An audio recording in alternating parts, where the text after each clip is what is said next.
Boa noite a todos. Hello and good evening.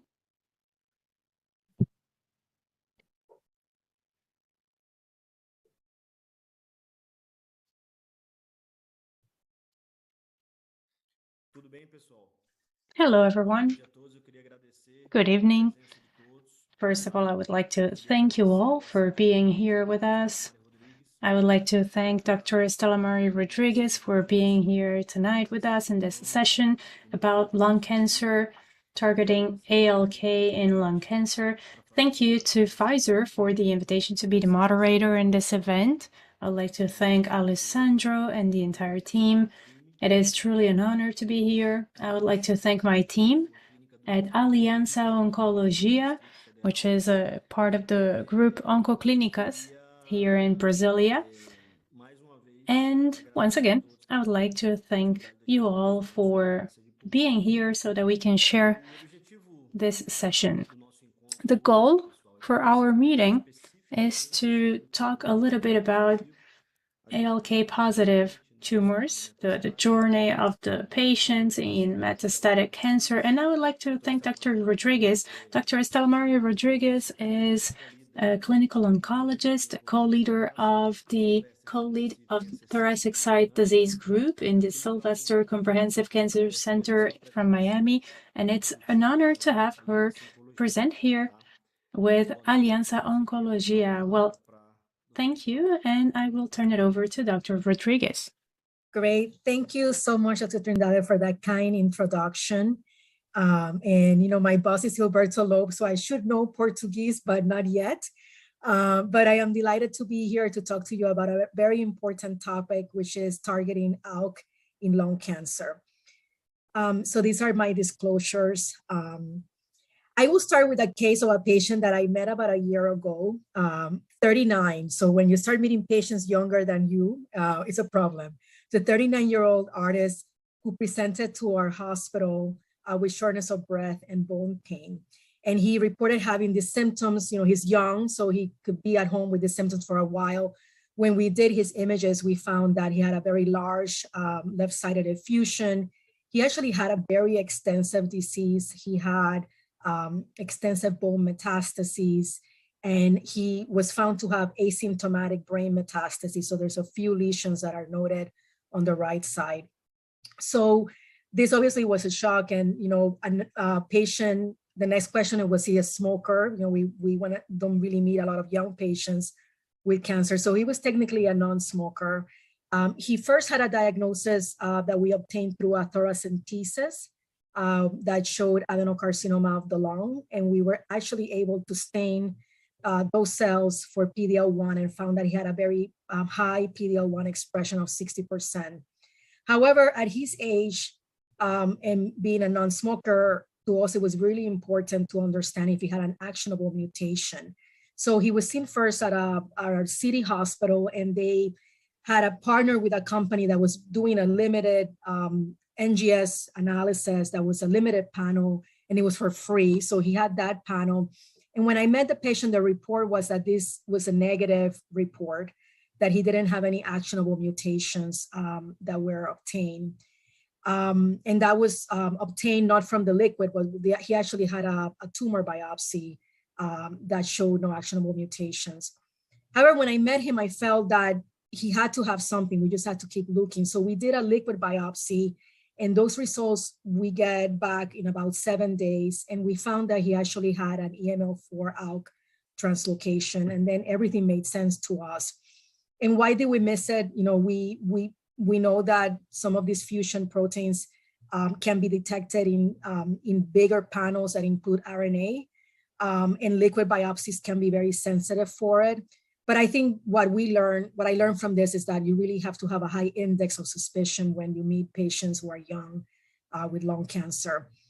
He did have these brain metastases that were of interest because although he was asymptomatic, he's a young patient. So I wanted to ask Dr. Trindade, when you meet a patient like this who's young, I wanted to know when patients get tested at your hospital for NGS. Does that happen in the hospital? Does it happen in the clinic? Are you using liquid biopsies? And really, we had a couple of options when we met the patient and we found out that he had EML-ALK. Do we start with a targeted treatment like alectinib, brigatinib, lorlatinib? We have many choices in the first-line setting. Do we offer the patient chemotherapy, immunotherapy, or should the patient be started on radiation before we do any of this? So I just will pose a question to you and I will tell you what we did, but I'm just curious to see how you are approaching the cases.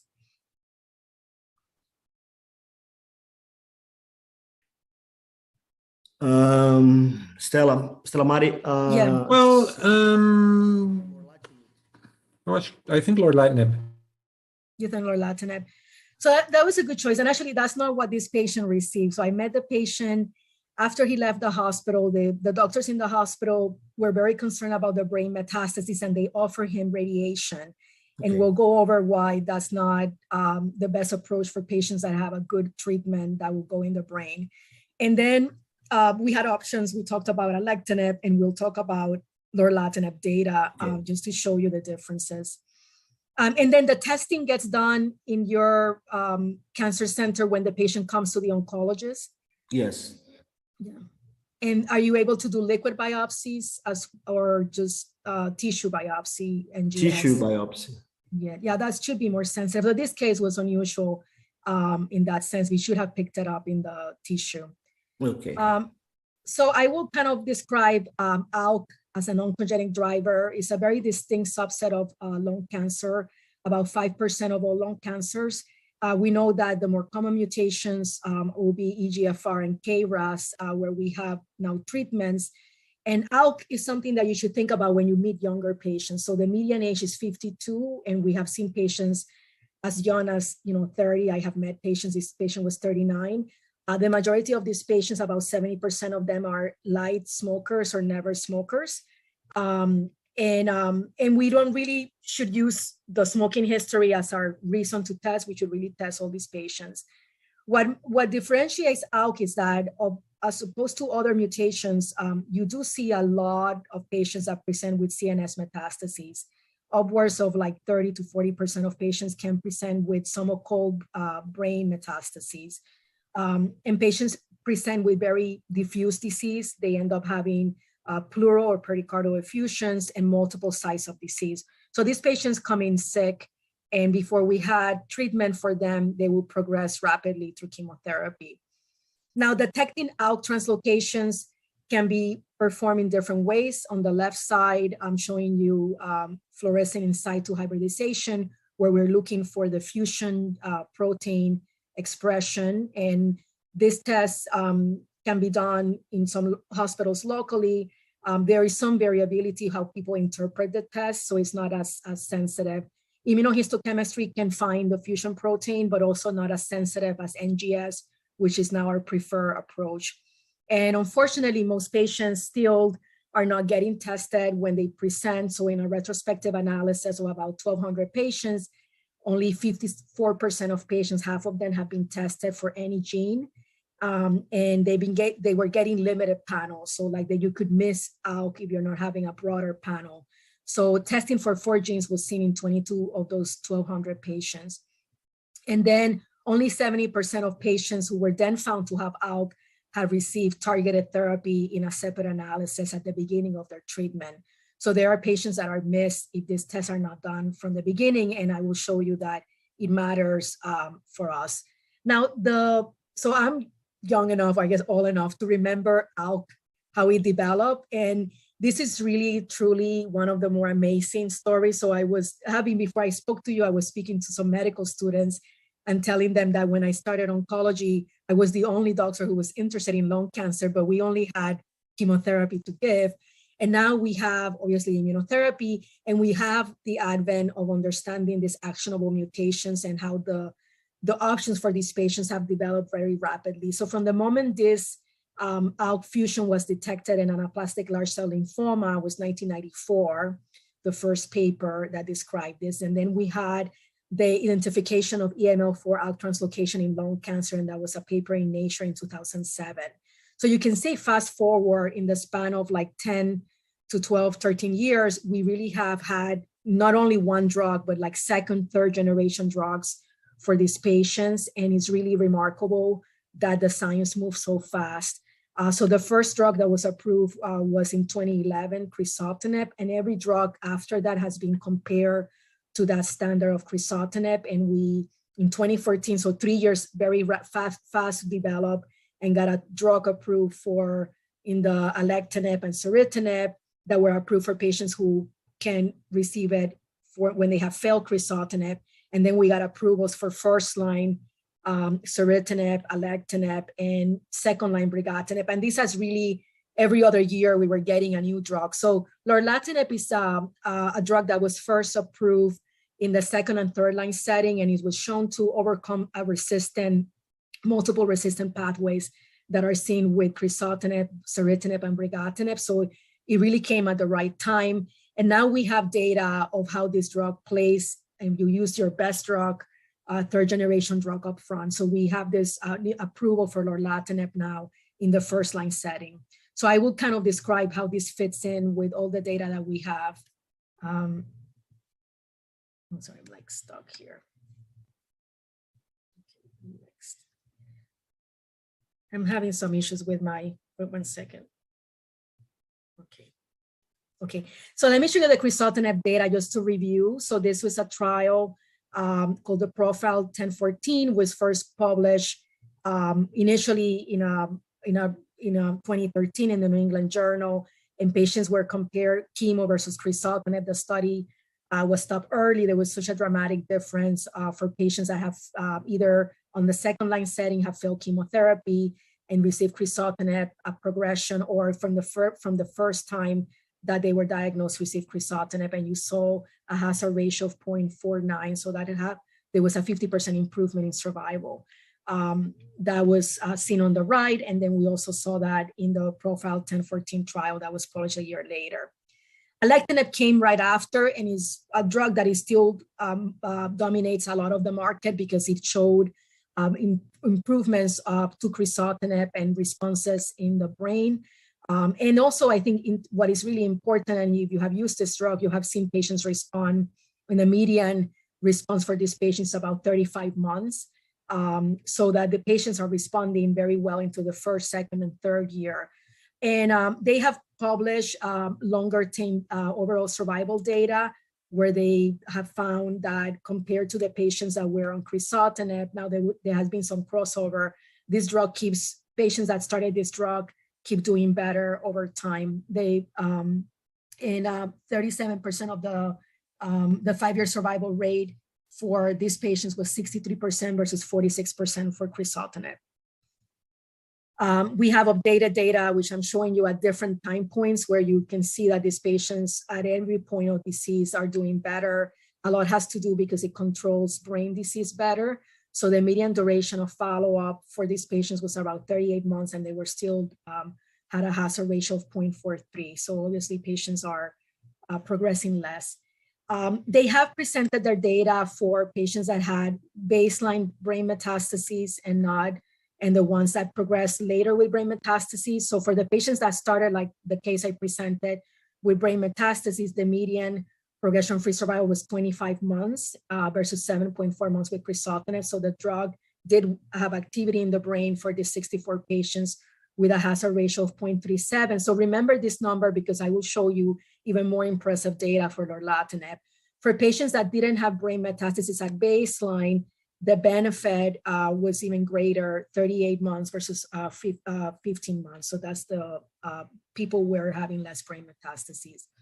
Brigatinib came next, and it's a drug that was, again, randomized to crizotinib. Patients who were stage 4, had no prior treatment, and they were not allowed to have crossover, were followed. And again, a better drug that targets the receptor better, does better than crizotinib. And you wonder, like, why are we still comparing all these drugs to crizotinib? We already established that second generations and third generation drugs are better, but that's what the FDA requires. And at least we can do cross-trial comparisons, but it gives us a sense of where the drugs fall in comparison to crizotinib. So from the original trial that was in the New England Journal in 2018, we saw that at 1 year, 67% of patients were alive on brigatinib versus 43% on crizotinib. And they have updated also their data for brain activity, and I'm just kind of putting this as a reference. So that patients that had any brain metastasis at baseline, the hazard ratio of disease progression or death was 0.24. So that these patients, this is an agent that was active also in the brain in comparison to crizotinib. So really starting a patient with brain mets on crizotinib is definitely the wrong thing to do. But you can see that even with a drug like brigatinib, you still not have, you still have a lot of patients who keep falling down the line. They're just not, you're not really capturing and treating all the disease that you would like to treat. And then patients that didn't have brain metastasis at baseline, you can see that at the beginning of their follow-up, you don't see a big difference, but quickly at 1 year, most of this difference in survival has to do with the prevention of brain mets and how more effective these drugs are in that setting. Now, I will describe some of the side effects differences, because I think when you have different choices in the first-line setting, obviously toxicity plays a big role in your decision. So treatment-related adverse events were seen in more than 20% of patients. And I will kind of cover the things that are of interest. Brigatinib was seen at 5% interstitial lung disease versus 2% in crizotinib. So it is a drug that can lead to more pneumonitis, and you should have a suspicion of that. And I have seen this in patients, and it's something that presents early. So within 14 days of treatment initiation, patients, instead of feeling better, they're having more shortness of breath. And this is not usually what we experience with patients on effective targeted treatments. Patients will tell us the opposite, that they see some improvement within weeks of treatment. So if you have patients that are still having a lot of shortness of breath, you should re-image them and think of pneumonitis. It can be a class effect of other tyrosine kinase inhibitors, but it was definitely more with brigatinib. Those reductions that led to discontinuation were also seen in brigatinib. A lot of it had to do with elevations on CPK, elevations on lipase and amylase, some transaminitis, hypertension and rash. But I think overall, if you look at the whole profile of more than grade 3, besides the elevation in the CPK and myalgias, most of the patients do tolerate the treatment with some dose adjustments. So we have reserved this drug and have been using this drug when patients failed crizotinib as a good option. Increasing blood cholesterol is not rarely seen, and other blood parameters, creatinine is not rarely seen, and problems with protein. But I will kind of highlight nausea as a side effect, and increased amylase as a side effect that if you don't look for, you may not find the evidence of pancreatitis. I'm having more, here. Okay, vomiting there, peripheral edema is another one that is not seen as much more than grade 3, but it still can be seen. And some of the patients, like with crizotinib, initially we had patients report this like lights, and when they were driving, they would kind of see lights. There are some they're not visual impairments with these drugs. It's really truly something of crizotinib. So I will describe that. Now, let me get to lorlatinib, which is a drug that is the newest one, third generation, that is available to us, and really understand where it fits. So the CROWN study was the trial that got this drug approved in the first-line setting. And again, very similar design. There were patients that had no prior treatment, had asymptomatic treated brain metastasis or untreated brain metastasis. So the patient we discussed could have gone into this trial. They have to have measurable disease, and there were 296 patients that were randomized 1-to-1 to 100 milligrams of lorlatinib once a day, or crizotinib, which is twice a day, and they were monitored. And there was stratification where they enroll enough patients with brain mets to really get a good understanding of where this drug plays and what efficacy it has. So recently we heard the 37-month follow-up, which is really important because we had already known that at least with alectinib, which is a drug that is very commonly used, at about 34.8 months, you were seeing most of the patients progress. So we really wanted to see first, is this drug crossing over, doing better than for most patients after 36 months. And the 3-year survival rate was 64% favoring lorlatinib versus 18%. So you really see that lorlatinib is really such an inferior drug. But I think what is really impressive is the reduction of a hazard ratio of 0.27, so that there was such a significant, more significant division of the curves with this drug. Now you can make the argument that maybe the crizotinib arm in this group underperformed compared to other trials, but we really think that there's something about this drug, the way it was developed to target brain metastases, that really led to this difference over 3 years. So I will show you some of the brain metastasis data that has been updated and published since the progression-free survival with or without brain mets at baseline.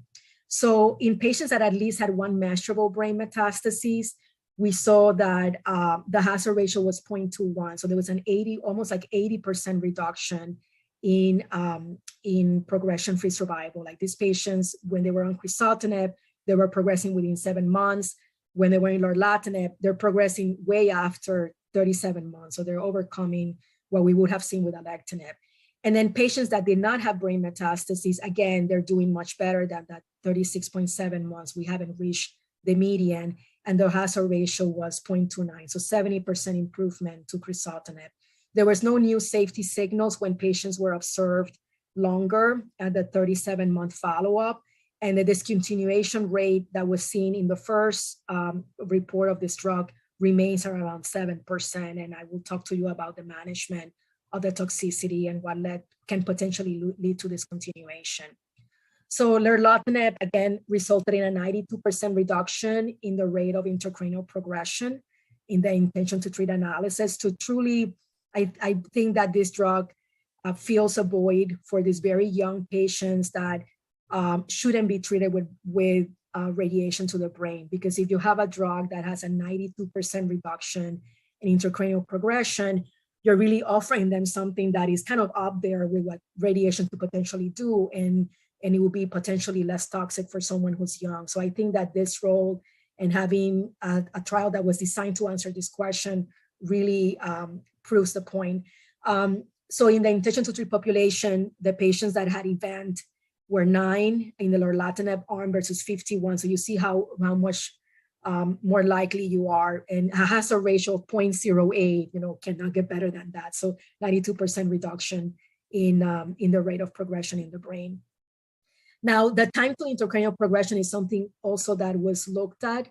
And I think this is important, when you are following your patients on this treatment, how comfortable are you that this treatment is going to hold them? So patients that had brain metastases, they responded early, and they kept that response. So there was a hazard ratio of 0.7, so a 90% reduction. And it really shows you that these responses are early and are long lasting. And you can see the same for patients that didn't have brain metastases, so that the intracranial progression differences, you're really picking that up within 6 months, and you're comfortable that you're kind of protecting your patients well in the brain as you move forward in their diagnosis. Now, this is something that even the FDA doesn't allow you to do here, but we can do it with some caveats. So I don't want you to compare across studies, because that's not a fair comparison, but I do want you to see side by side how this has evolved. And because a lot of these drugs are still kind of in the NCCN guidelines, which we use to approve drugs, a lot of these drugs are listed as the same category 1 recommendation. And that's because they were compared to crizotinib. So they're all better than crizotinib. They're all better than chemo. But if you look at the differences between each of them, you have to then concentrate on how they were developed, how are they designed, how long lasting is the response, and how they're protecting the brain.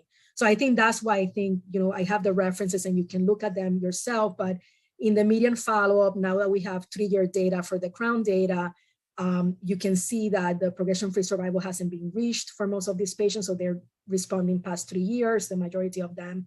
The overall response rate for most of these drugs is better than crizotinib, so in the 70%, better than chemo. But the intracranial responses are really up there. I think lorlatinib and alectinib, they both have activity that has been shown. I share with you data about the lorlatinib group really having responses early and long-lasting responses and resolution of disease, which I think is critical for these young patients. Now, I will kind of cover lorlatinib adverse effects because there are some things that are special to this drug. One is cognitive effects, and it's not something that is seen very commonly, but you need to recognize it. So sometimes we have had patients, and when in the past we used to treat patients with a lot of radiation and then start this drug right at the end of their course, we will feel that a lot of this memory impairment had to do with the prior radiation. But now that we are using this drug up front, we are seeing that there can be some mood effects and cognition differences on patients. I have a patient, then you have to kind of worry about, I have this young patient in particular who was started on this drug. He was also using marijuana for his nausea. And he was telling me that he was feeling like sluggish in his brain. And I couldn't tell if what was causing that. And sometimes when I don't know what's really causing, if there's a cognitive effect that we can attribute to the drug, we have held the drug for like a week if it's safe to do that and just see if the patients are doing better and then decrease the doses, and that's a way to manage it. But you have to see that most of this is grade 1. It's not something that will require you to stop the drug permanently. It's reversible with dose interruption in most cases. And even if you find a more severe case, a dose reduction will kind of do the job. And they describe mood effects can be anything from depression, affective disorder, being irritable. And it's kind of hard to tell if it's the drug or everything else the patient has gone through, but it has been documented. Peripheral neuropathy, again, mostly grade 1, but not, it's not very commonly seen in second and third generation ALK inhibitors, but I will describe it. The one thing we didn't see a lot with this drug were myalgias, muscle pain. We do see high cholesterol, and I think it's something that obviously we have treatment for, but it's something that you need to check. I will check, at least every 3 months, just kind of check for, especially in young patients that you don't expect high cholesterol. You don't want to go months and months and months without checking and then find out that you have very high triglycerides because that could impact the patient. Edema is something that is seen a lot in the patients that had to discontinue or stop the drug. And this is something that, again, with counseling and early discontinuation or just temporary discontinuation of the drug and diuretics, you can manage. So we have had patients with that have had edema and weight gain, and we hold the drugs, decrease the dose, use compression stockings, elevate the legs, and we're able to resume the dose. So on average, even in that trial, only 7% of patients truly had to come off the drug because of these side effects. So dose reduction, I think, and dose interruption are really the key here. But over time, as we see more patients on the drug, patients can tolerate the side effects. Now, why is it important to use your best drug up front is that there are acquired resistances to the ALK inhibitors. So I will share with you that of the ALK mutations, 20-30% that are crizotinib resistant, most of these mutations are either G122R, and most of them are not. So that's the crizotinib. Now, when you use second generation, so alectinib, ceritinib, when you use these drugs, then it changes. You're gonna see more of these G122R mutations that are very resistant and very difficult to treat.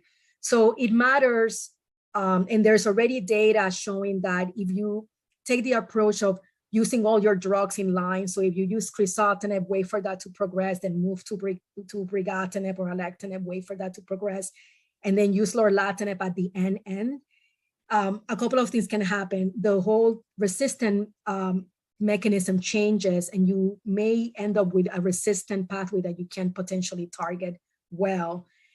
So that if you're using drugs that target all the possible resistances up front, and we've seen this in the EGFR space, that using osimertinib in the FLORA trial showed an improvement to erlotinib because you were treating the resistant pathway from the beginning. So I think it's a very similar story here. And we know that looking at ALK tumors evolve and develop resistant mutations, and this is really showing you, sorry, moving fast. This is really showing you different drugs in each column, how many patients develop mutations with crizotinib. There's a lot of resistant mutations, ceritinib, alectinib, and which drugs are effective at overcoming those resistances. And you see that in lorlatinib. Most of it is green because it targets most resistance pathways that you're seeing. And that allows you to really treat patients longer. Lorlatinib is kind of has been up to its approval in the first line setting, was kind of reserved as a salvage for any resistant after alectinib, brigatinib. But now we can make the case that it's a better drug to prevent resistance from the beginning. So the NCCN guidelines, like I mentioned, will list all of these options. They still have listed crizotinib useful in certain circumstances, which I don't know, I guess if you can find the other drugs, it really is not a better drug. The preferred drugs are alectinib, brigatinib, and lorlatinib, which are like your third generation drugs. Ceritinib causes a lot of diarrhea and is still not any better than these higher generations. When patients are, the guidelines tell you that if you discover the ALK after you started chemo, there's still, this is expert opinion, there's no trials for this, but many patients get switched to a better ALK inhibitor, which is what I do. Some patients can be completed if the chemo is working well, because carboplatin and methotrexate works well. You can complete that treatment and then switch them over to a TKI. And then when you encounter patients that have asymptomatic brain metastases like this patient, you can consider radiation for limited lesions. I don't know why I'm moving fast, but really for patients who are young, if you can keep them from getting radiation, you would really help them down the line in terms of cognition and memory and their overall well-being. So you can continue alectinib, brigatinib in a patient who had been asymptomatic and just continue it longer, or use a better drug with better activity in the brain, which would be lorlatinib. And if patients have symptomatic brain metastases, again, it's the same options. You can continue what you were on and treat isolated lesions, or you can switch to lorlatinib, which is our preferred approach, or use lorlatinib from the beginning so you don't find yourself in that situation. So I will just end by summarizing ALK as a disease that is not the most common lung cancer, but if you see enough patients with lung cancer, you will find them and get experience with treating these patients. The other thing is that these patients are living longer, so you get to manage them for more than 3. I have patients 5 and 6 years that have been on this drug. So it is really a whole new way of treating patients. Before we understood this mutation, it occurs in 2 to 5% of patients. You should have a high index of suspicions for younger patients that present with extensive brain metastasis and very diffuse disease, pleural effusions, pericardial effusions. The frontline strategies, we have many that I presented. So there is data up front compared to crizotinib for alectinib, brigatinib, and lorlatinib. They all have shown improvement. Alectinib has been reserved as first-line therapy in many centers with lorlatinib for progression, or patients who have a lot of brain disease should get lorlatinib. I think with this data, that's really the best way to go. But you can make the case that lorlatinib is a stronger drug, and maybe for most young patients, you should really start there first. So you have options here. Salvage therapies, if you have a patient that you have been treating on another agent, lorlatinib, and possibly brigatinib and ensartinib, maybe have activity after progression. I think after alectinib and immunotherapy treatment, we have seen that these drugs can salvage. Immunotherapy we didn't cover, but as we have seen with EGFR mutations, patients that have one actionable mutation don't build very good immune responses. So we're seeing that even in the adjuvant setting, patients that are getting immunotherapy in the Empower 10 data with atezolizumab, when they look at the ALK group, those patients as well are not getting as much benefit to adding immunotherapy in the adjuvant setting and in the metastatic setting as well. So it does not appear to have great activity. So even a patient like this and many patients with ALK have high PD-L1 expression, and that may be the first part of piece of information you get about their tumor. That's not the one that you should act on. You should really wait for the full NGS analysis for this patient. So I thank you so much for your attention. Would love to hear about your thoughts on this. I think that it is really remarkable how this science has moved so fast and that we're able to manage patients in longer and also with treatments that prevent brain metastasis, you're protecting them longer. So I remember, and if you, Dr. Trindade, you probably have patients that have been treated with radiation, multiple courses of radiation, multiple courses of chemo and TKI, and they are different at 5 years. They're not the same person. So I think one of the promises of these drugs that protect the brain is that you can preserve more of the patient, their function, their quality of life. Thank you so much. Thank you, Stella Mari. Pessoal, desculpa, eu precisei sair para ver paciente. So I apologize. I had to leave to see a patient. Okay, I'm no just problem. going to be in the audio. I would like to thank our professor for the brilliant presentation. Now, on my screen of my mobile, I cannot see the chat. Somebody can help me out if there is any questions for Professor Rodriguez over the chat. Once again, the professor went to see a patient at hospital. Well, Dr. Marcos, we don't have any questions right now. Okay, Professor Rodriguez, during your talk, you were talking about the main studies of the anti-ALK agents that we have available. Now, in your day-to-day practice, in your clinical practice, from the practical standpoint, because we have a lot of oncologists that are young in our audience, what are the criteria that you use to be able to formulate your sequencing of the therapy, of the therapeutic options that we have? Yeah, I think the brain metastasis data, I think, is extremely compelling with a hazard ratio of 0.20, so 80% reduction of progression in the brain and activity in the brain. I think patients that present now to me, young patients, a lot of them are young patients that have brain metastases, I select lorlatinib up front. There are patients that don't have brain metastases, and I have treated them for a long time on alectinib, so I can say that alectinib is not an option for those. So I kind of base it a little bit on the toxicity profile. So if a patient is already has a lot of coronary artery disease and I don't want to deal with the follow-up of the cholesterol, though that's manageable, I may pick alectinib for that older patient that doesn't have brain metastases.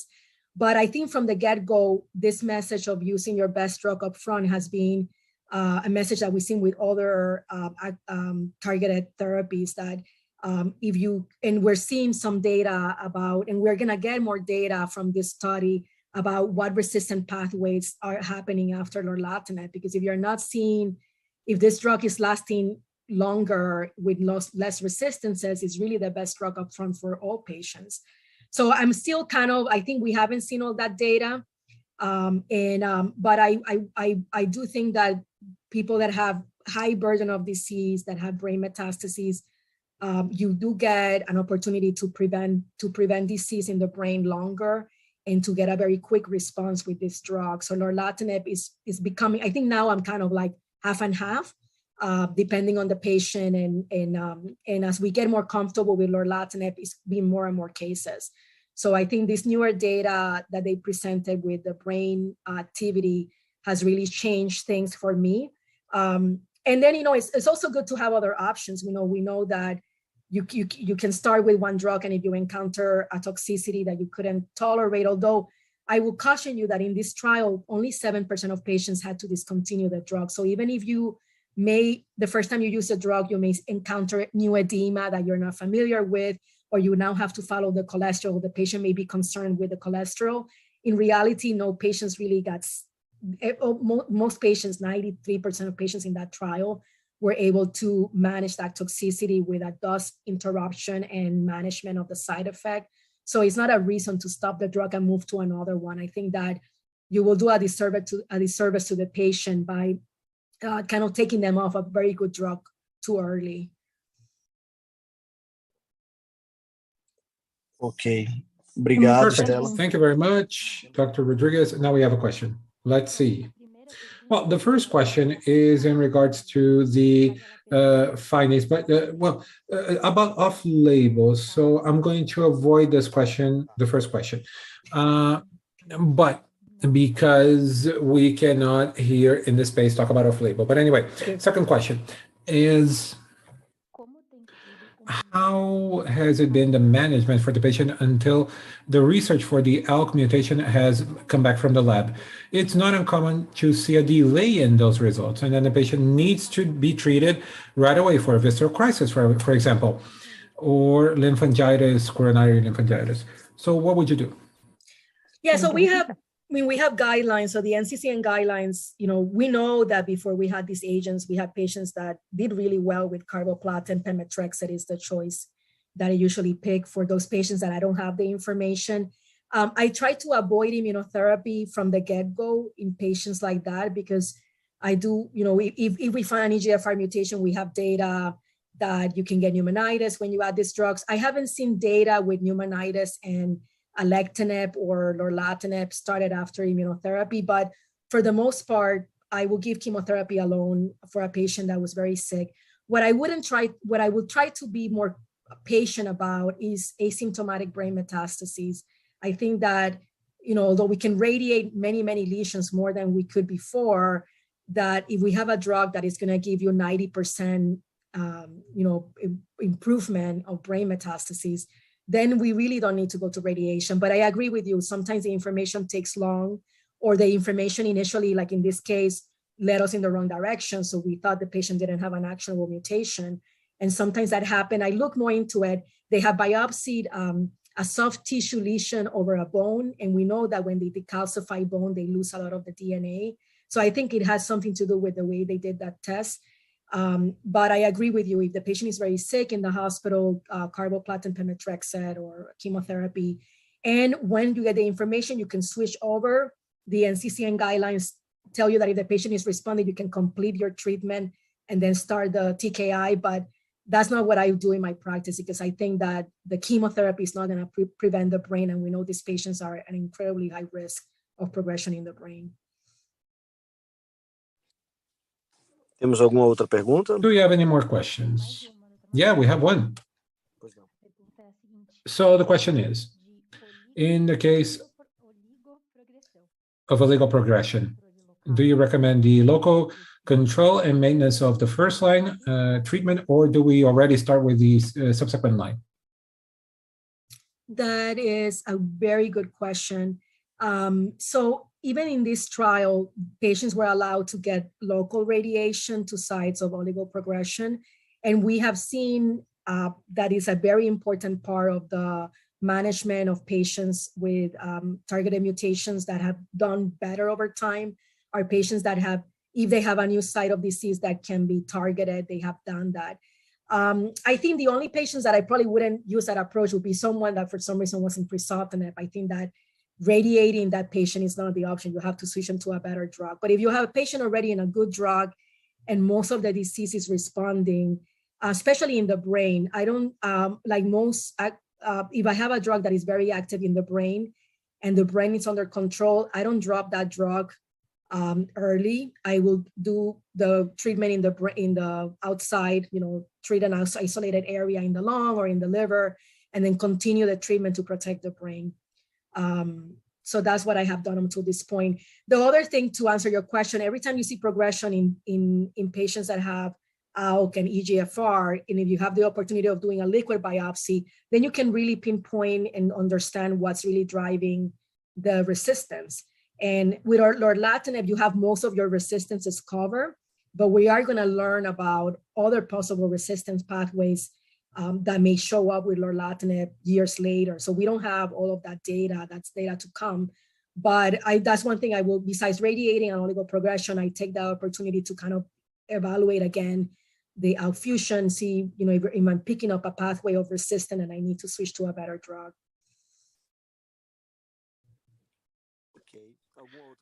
Okay, any more questions? Nope, we don't have any. So, Professor Rodriguez, facing all this evidence that you showed us of the improvement of results with the new drugs, how do you see the space today, the position for crizotinib? Yeah, I mean, I think we have so many trials showing that crizotinib is inferior. I mean, I understand that, cost, and if these drugs it's a big difference and they're not accessible, that's a reality that we have to face. But crizotinib as a sequencing is not the right choice for patients, because we already have seen that in one of the curves I show you, most of the resistances that happen on crizotinib are the ones that you will be able to treat with a better drug. So all you're doing is putting the patient at risk for something that you could have prevented. So I don't think like using the crizotinib first and moving to second generation and third generation approach is the right approach for patients. That's how the drugs were developed. But the reason why we have a better drug is that we learn a lot from that process. We learn what didn't work for patients on crizotinib. And then lorlatinib was specifically came later, so they had the opportunity of targeting everything they could see. So we learned from that. We develop a better drug that will treat the brain better. So I think the approach of kind of sequencing drugs from crizotinib, starting with crizotinib, is not the right approach for patients. Perfeito. Perfect. Alguma outra pergunta, pessoal? Any more questions? We don't have anything on the chat. Okay. Well, I would like to thank everyone here. I would like to thank Dr. Rodriguez for accepting our invitation. I would like to thank Pfizer for remembering our clinic here in Brasilia and to be able to participate in this wonderful talk. And once again, to the colleagues that were here present in this meeting, thank you. Thank you very much. Thank you, Dr. Rodriguez. Thank you for the brilliant presentation. Obrigada. Obrigado. Até Obrigado. logo. Até luego.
you.